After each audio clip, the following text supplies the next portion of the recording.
வணக்கம். இது நம்ம கிச்சன். நம்ம கிச்சனில் நம்ம இன்றைக்கி என்ன பண்ண போகிறோம் அப்படின்னாக்க ரவா கேசரி பண்ண போகிறோம். அதுக்கு முன்னாடி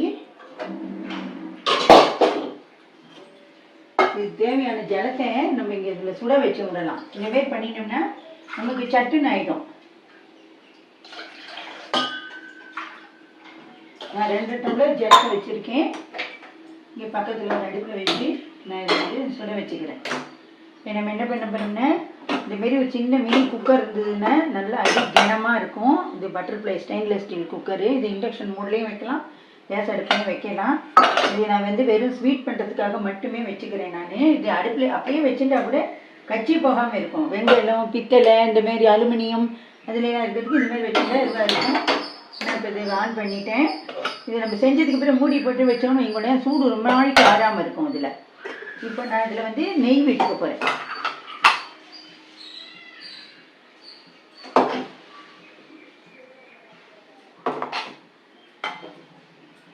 டால்டாவில் சில பேர் பண்ணுவேன். நீங்களும் இந்த மாதிரி வேண்டாம், டால்டாவில் ஹெல்த்துக்கு நல்லது கிடையாது. நான் இப்போ இந்த வறுக்கிறதுக்கு மட்டும் வச்சுக்கிறேன். நான் இதில் வந்து 1 டம்ளர் ரவா எடுத்துட்டுருக்கேன்.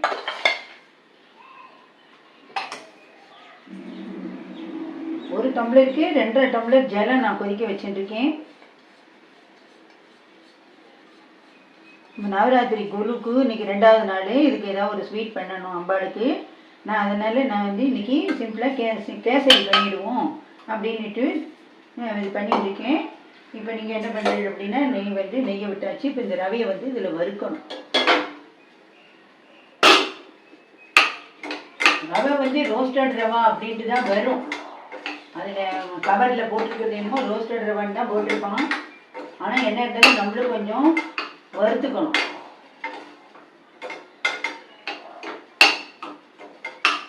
இது வந்து நம்ம வந்து இந்த கேசரி வந்து சேமியாவில் கேசரி பண்ணலாம், இந்தமாரி ரவையில் பண்ணலாம், பாம்பே ரவையில், அப்புறம் சம்பா ரவையில் பண்ணலாம், அவல் கேசரி பண்ணலாம். அதுமாரி நிறைய டிஃப்ரெண்ட் ஆஃப் கேசரி எல்லாம் பண்ணலாம். ஒவ்வொன்றுத்துக்கும் கொஞ்சம் தண்ணி அளவு தான் டிஃப்ரெண்ட் ஆகுமே வழிய மற்றபடி சேம் மெத்தடில் தான் எல்லாம் பண்ணணும்.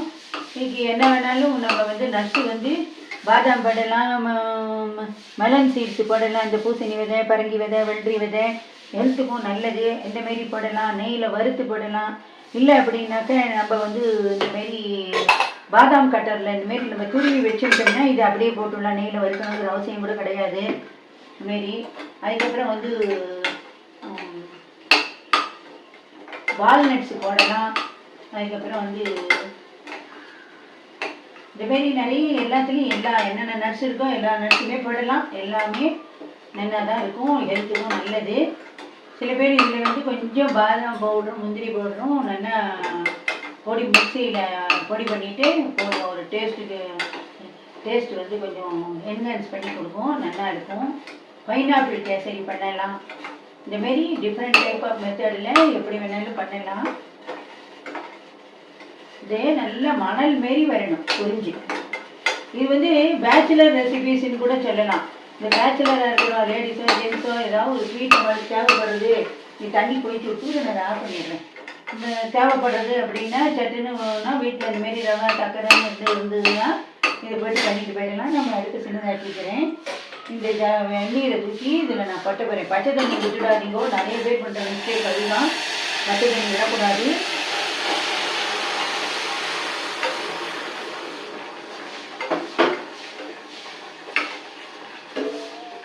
அடுத்து சின்னதாக வச்சுட்டு இந்த வெந்நீரை இந்த மாதிரி விட்டு நல்லா கலரும்போது நம்ம கலர்படி கேசரி கலர்லாம் நம்ம போட போகிறதில்லை. நான் அடுப்பில் சின்னதாக தான் சிம்மில் தான் வச்சுட்டுருக்கேன்.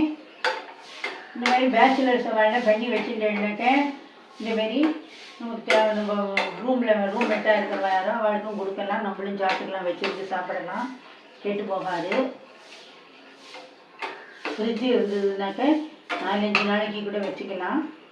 இது ரவா நல்லா வெந்து வரணும். வெந்ததுக்கு அப்புறம் தான் சர்க்கரை போடணும். அதுக்குள்ளே சர்க்கரை போடக்கூடாது. 1 டம்ளர் ரவா, 2.5 டம்ளர் ஜலம் விட்டுருக்கோம். இது நல்லா வேகட்டும். இப்போ நம்ம என்ன பண்ணுறோம் அப்படின்னா ஏலக்காய் பவுடர் போடுறோம். இந்த ஏலக்காயை நமக்கு தேவையான அளவு ஒரு 50 கிராம் ஏலக்காய் வாங்கிட்டு அந்த ஏலக்காயை வந்து ட்ரை ரோஸ்ட் பண்ணிவிட்டு அது கூட கொஞ்சம் சர்க்கரை ஒரு கரண்டி வச்சு நல்லா பவுட்ரு பண்ணிட்டேன்னா இந்தமாரி ஸ்டோரேஜ் பண்ணி வச்சுக்கிட்டேன்னாக்க உங்களுக்கு எனி டைம் எப்போ வேணாலும் இந்தமாரி போட்டுக்கலாம். அந்நேரத்துக்கு போட்டு மிக்சியில் அரைக்கணும் அப்படிங்கிற அவசியம்லாம் கிடையாது. இப்போ நான் இதுக்கு வந்து 2.5 டம்ளர் சர்க்கரை எடுத்துட்டுருக்கேன். 1க்கு 2.5 பங்கு.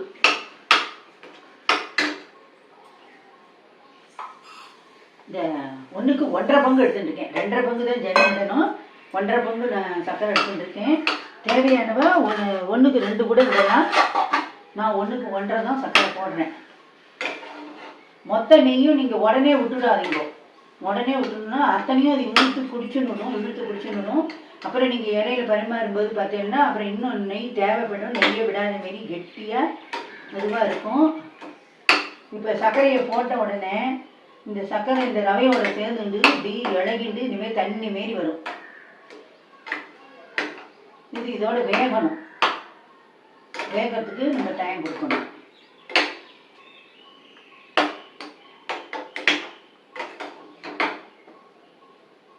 வேகட்டும். அதுக்குள்ளே நம்ம என்ன பண்ணுவோம், இதில் கொஞ்சம் நெய்யை விட்டுட்டு நெய்யை ஃபுல்லாக தடவி வச்சுடுவோம்.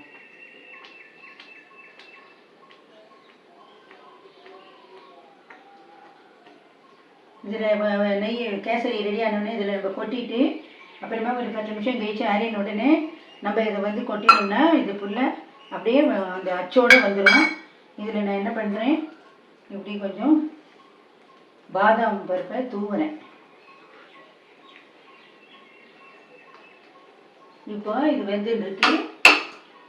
இப்போ நம்ம இதுலேயும் கொஞ்சம் நமக்கு தேவையான அளவுக்கு பாதாம் பருப்பை நம்ம போடுறோம். இந்த அளவுக்கு நல்லா தாராளமாக போடுவோம். இப்போ தான் டேஸ்ட்டு நல்லா என்ஹான்ஸ் பண்ணி கொடுக்கும். டேஸ்ட் நல்லா இருக்கும். சிம்மிலேயே வச்சுக்கோங்க.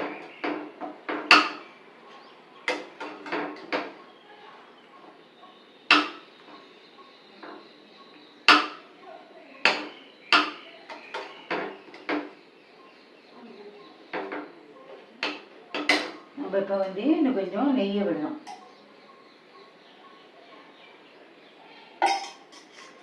நெய்யை பார்க்கறதுக்கு பயமாக தான் இருக்குது. ஆனால் எனக்கு ஒரு நாள் தானே ஸ்வீட் சாப்பிட்றோம் அப்படின்னு மனசை தேர்த்திங்க எல்லோரும் சாப்பிட்டுக்க வேண்டியதான். சுகர் பேஷண்ட்டு எனக்கு ஒரு நாள் தான் சாப்பிட போகிறேன். டெய்லி யாரும் வாழ்க்கையில் கேசரி பண்ண போகிறது இல்லை, யாரும் சாப்பிட போகிறது இல்லை. நான் எனக்கு ஒரு நாள் சாப்பிட்றதுனால கொஞ்சம் பார்த்து திட்டமாக உங்களுடைய சுகர் லெவலுக்கு தகுந்த மாரி கொஞ்சமாக பார்த்து சாப்பிட்டுக்கோங்க.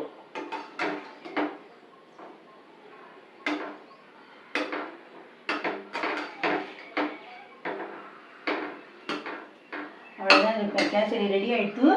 நான் அடுப்பை ஆஃப் பண்ணிடுறேன். சில பேர் இந்த எல்லோ கலர் கூட போடுவான். எல்லோ கலரும் வருது. அது பைனாப்பிள் கேசரிக்கு தான் போடுறது அந்த நாளில். இப்போ எல்லோரும் தலை டெக்கரேஷனுக்காக, டிவி இந்தமாரி ஷூட்டிங்காக, யூடியூப் ஷூட்டிங்காகலாம் போடுறவாளும் இருக்கா. நான் எந்த கலரும் நான் அதில் எல்லாம் சேர்க்கலை. நான் இன்னும் கொஞ்சம் பாதாம் போட போனேன்.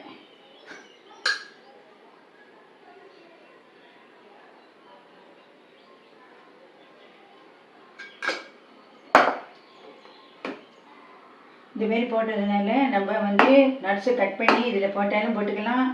இல்லை வேண்டாண்டு இந்த பாதாம் நட்ஸு போட்டிருக்குமே இதை வந்து விட்டுடலாம். நான் இப்போ இது வந்து இந்தமாரி பதத்தில் நீங்கள் எடுக்கும்போதே ரொம்ப கல் மாரி எடுக்காதீங்கோ. இந்தமாரி பதத்தில் எடுத்தால் தான் உங்களுக்கு நீங்கள் சாப்பிட்ற நேரத்துக்கு நல்லாயிருக்கும். இந்தமாரி இதில் போடுங்க. உங்களுக்கு எந்த கப்பில் நீங்கள் போடணும்னு நினைக்கிறீங்களோ அதில் போடலாம். ஒன்றும் பிரச்சனை கிடையாது.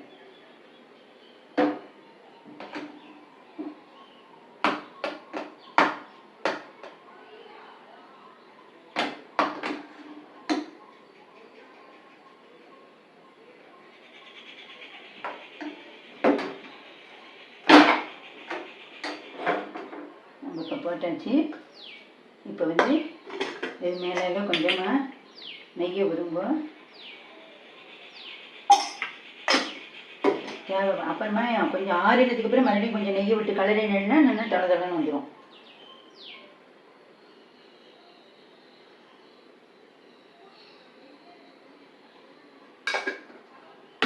நம்மளுடைய கேசரி ரவா கேசரி ரெடி ஆகிடுத்து.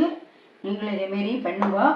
எந்த இதில் வேணாலும் பண்ணிடலாம். கலர் போடாதீங்க, கலர் ஹெல்த்துக்கு நல்லதில்லை. நீங்களும் இதேமாரி பண்ணி பாருங்க. நன்றி, வணக்கம்.